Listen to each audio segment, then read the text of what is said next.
তো এখন যে রকম আবহাওয়া, হঠাৎ করে রাতের বেলা দেখা যায় বৃষ্টি হচ্ছে, ঠান্ডা বাতাস বইছে, আবার দিনের বেলা অনেক সময় বৃষ্টি হচ্ছে, রোদ হচ্ছে, মানে হঠাৎ গরম আবার হঠাৎ ঠান্ডা।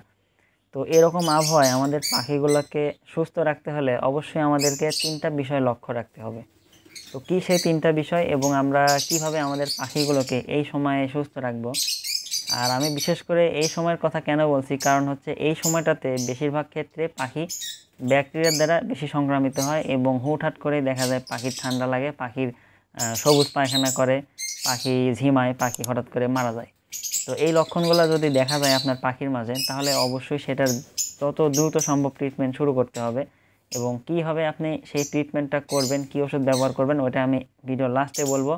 তার আগে বলে নেই যে আপনারা এরকম আবহাওয়ায় আপনাদের পাখিগুলোকে সুস্থ রাখতে হলে প্রতিরোধমূলক ব্যবস্থা হিসাবে কী কী কাজ করতে পারেন।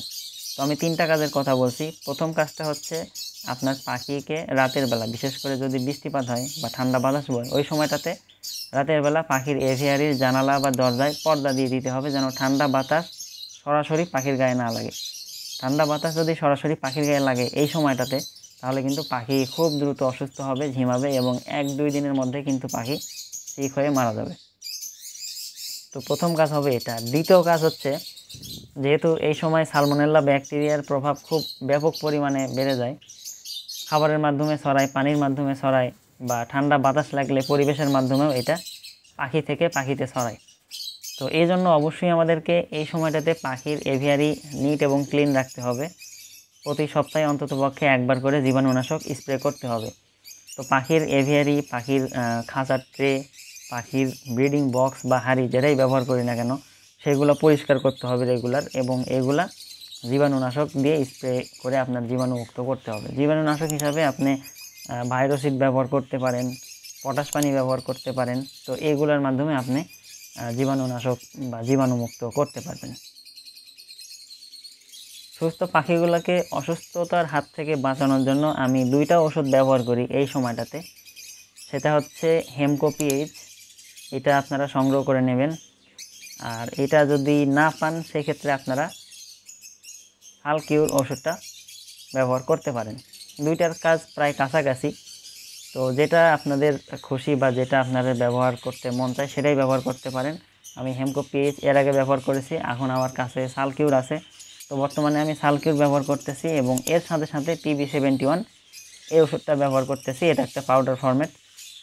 2টা ওষুধই আমি একসাথে ব্যবহার করি। তো আমি পরিমাণটা একটু আপনাদেরকে জানিয়ে দিই।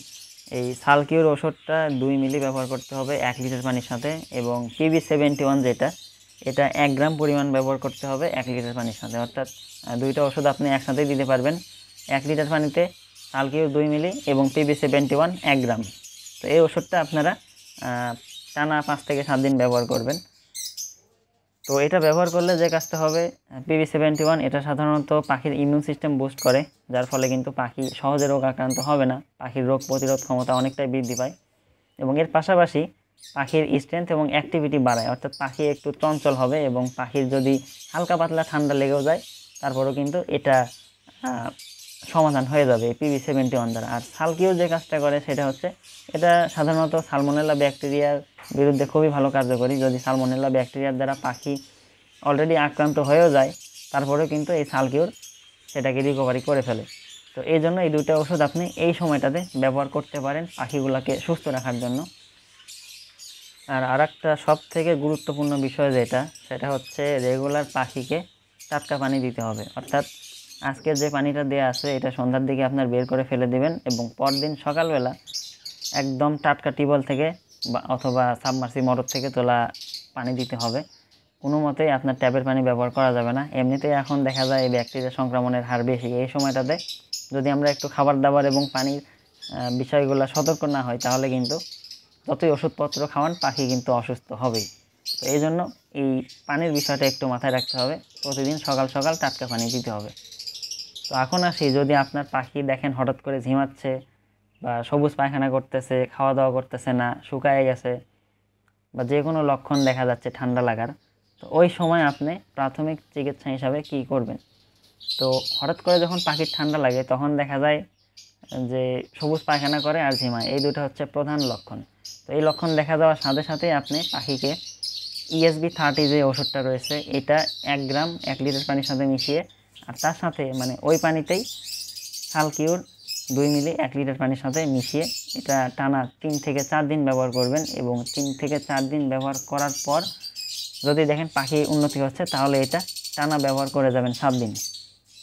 আর যদি সেই ওষুধ দিয়ে খুব একটা উন্নতি না হয়, সেক্ষেত্রে কিন্তু আপনাকে ডক্সিভেট বা ডক্সিসাইক্লিন গ্রুপের যে কোনো একটা অ্যান্টিবায়োটিক ব্যবহার করতে হবে।